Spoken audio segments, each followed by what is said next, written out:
How to send long videos on Messenger or how to send large video files on Messenger. Hello everybody, welcome back to my channel. This is me, Bipin Bisnet, and today I'll guide you on how you can send long or large video files on Messenger.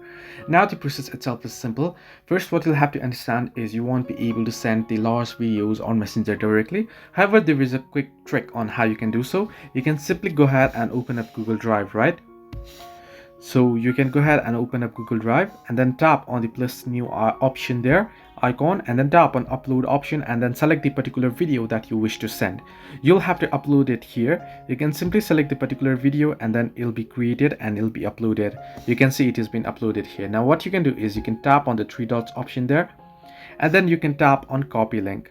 Once you tap on copy link, now you can go ahead and you can share it to Messenger directly, or you can tap on three dots option and here tap on share here and make sure that you have the general access set to anyone with the link can view it, so that you can now go ahead and share the link to anyone on Messenger, and then they'll be able to view the file through the link. So this way you can send long videos on Messenger. Hope this helped you. Do like and subscribe, and do not forget to leave a comment down below if you have any further issues.